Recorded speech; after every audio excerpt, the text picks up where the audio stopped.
Inspector, मी तुम्हाला इथे येण्याआधीच बजावलं होतं.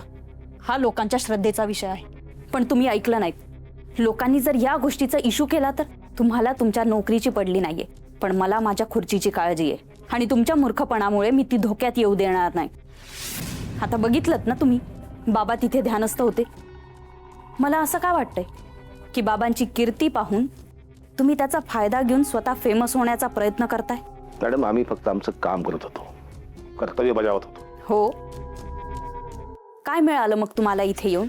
एवढ्या तातडीने तुम्ही इथे आलात, तुमच्यासोबत तुम्ही माझंही हसं केलं. तुम्ही काम करू दिलं, मला काम करू दिलं तुम्ही, तपासणी होऊ दिली तुम्ही, झडती होऊ दिली तुम्ही. माझ्या पद्धतीने काम केलं असतं मॅडम, काही ना काहीतरी हाती लागलं असतं, सापडलं असतं काहीतरी, त्याला गजाड करता आलं असतं मला. Inspector, enough is enough. काय बोलताय तुम्ही? मला सांगा, सकाळी इथे आलेला माणूस तो तुमचाच होता ना? तुम्हीच पाठवलं होतं ना त्याला? हे काय सगळं मॅडम?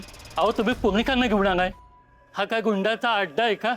नाही तर काय, विनाकारण तुम्ही आमच्या बाबांना त्रास देताय. ऐकलं? हे सगळं मला तुमच्यामुळे ऐकून घ्यावं लागतंय. मॅडम, आम्ही काही चुकीचं करत नाही. आमचे काही सूत्र असतात, तिकडून माहिती येते आम्हाला, आम्ही त्यानुसार कारवाई करतो मॅडम. Enough is enough. झालं ना तुमचं काम? पाहिलं ना स्वतःच्या डोळ्यांनी? गेलेलात ना त्यांच्या खोलीत? बाबा त्यांच्या खोलीत ध्यानस्थ होते. झालं तुमच्या मनाचं समाधान? काय मिळवलं तुम्ही हे सगळं करून? इन्स्पेक्टर, जर आता तुम्ही इथून परत गेला नाहीत तर मला नाईलाजाने तुमच्या वरिष्ठांना फोन करावा लागेल. आणि एका खोलीवरून कसा निष्कर्ष काढता येईल? कोपरान कोपरा शोधावा लागेल, हा अख्खा आश्रम पिंजून काढावा लागेल, तेव्हा कुठं काहीतरी हाती लागेल. मॅडम साहेब, सगळीकडे नीट बघितलं, काहीच सापडलं नाही, कोण दिसलं पण नाही. मी तुम्हाला त्या माणसाबद्दल सांगितलं होतं, जो आपल्या बायकोला शोधतोय, तो म्हणून दिसला, सापडला नाही साहेब, तुम्ही जे वर्णन केलं तर तसं कोणच दिसलं नाही इथं. ऐकलं? झालं ना आता तुमच्या मनासारखं? आता तरी समाधान झालं का, की अजून काही बाकी आहे? मॅडम प्लीज, मी तुम्हाला विनंती करतो, मला माझ्या पद्धतीने काम करू द्या. नक्की काही ना काहीतरी हाती लागेल मॅडम. घ्या घ्या, अजून शोध घ्या. तुम्हाला बाबांना बदनाम करायचंच आहे ना? थांबा, मी आत्ताच व्हिडिओ बनवतो आणि सोशल मीडियावर टाकतो, म्हणजे कळेल पोलीस आणि हे नेते कसे वागतायत ते.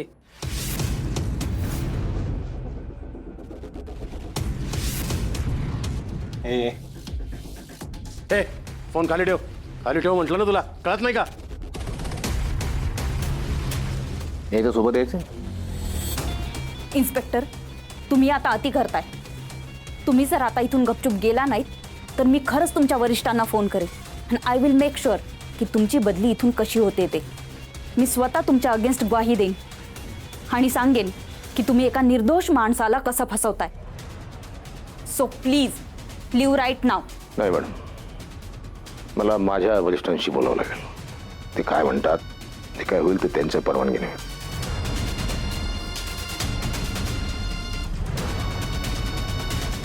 हा साहेब, त्या टेलरच्या आश्रमावर धाड टाकली होती, कार्यवाही चालू होती.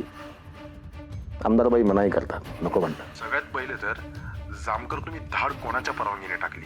सूत्रांची माहिती होती सर, त्यानुसार मी कारवाई करत होतो. जामकर इनफ, पद्धत बदला. तुम्हाला दंगली घडवायच्यात का गावात? निघा तिथून लवकर. ठीक आहे.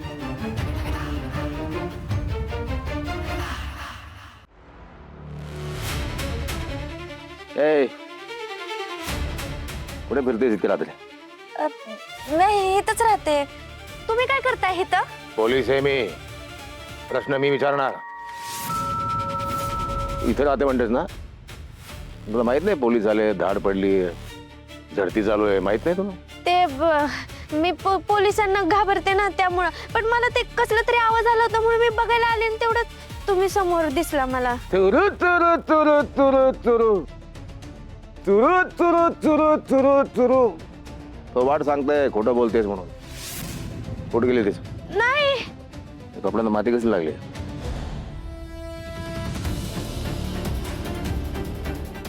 मला मारून गाडलं नाही ना पाठीमागे? हे काय बोलताय तुम्ही इन्स्पेक्टर? नाही हो, मी मी मी मी कशाला असं काय करल?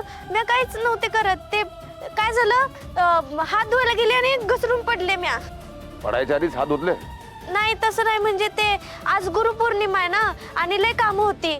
मग म्हटलं ती कामं आवरता सगळं मग जेवावं म्हणून मी बाहेरच होते ना, तर बाहेरच हात धुवायला जाताना पडले आणि हे सगळं लागलं. जेवण केलं म्हणून हात धुतले. आता जेवणात काय खाल्लं, हात धुवायला साबण कोणता वापरला, किती पाणी वाया घालवलं हे पण विचारणार आहात का? चला. ठीक आहे जा.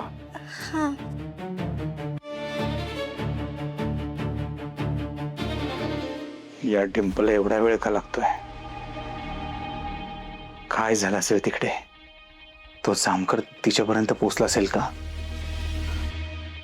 जामकरने तिला पकडलं असेल का? काय झालं असेल? मला इथून तिथे नाही जाता येत. तू जामकर पुन्हा माझी चौकशी करेल काय? बरं झालं तू आलीस. नीट डेड बॉडी पुरली ना? हा, काय झालं? मी काय विचार, तू इथं कशी काय आणि लगेच? मग काय करायला पाहिजे होतं? जामकरांनी मी खड्डा बुजवेपर्यंत काय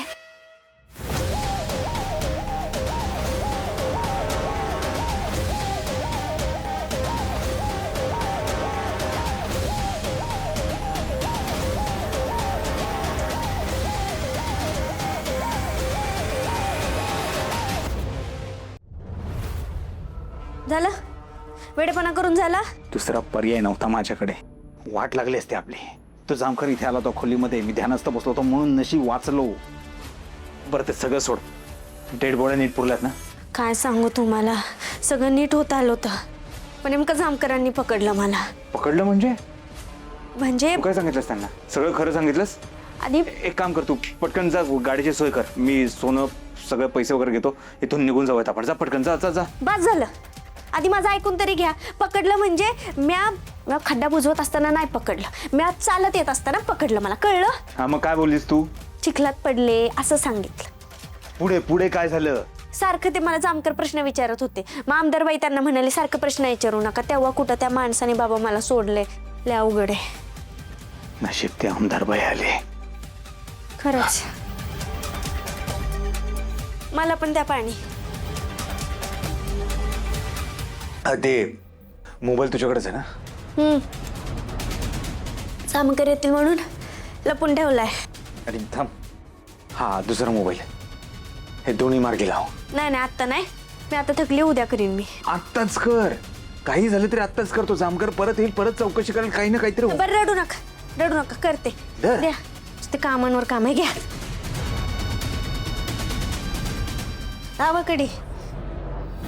माणसाच्या पाठीमागे लागलेला शनी सुद्धा निघून जातो, पण हा जामकर माझ्या मानगुटीवरच बसलाय. हा जामकर जर का सतत मार्गात येत राहिला तर या जामकरलाच देऊ का कायमचा आराम.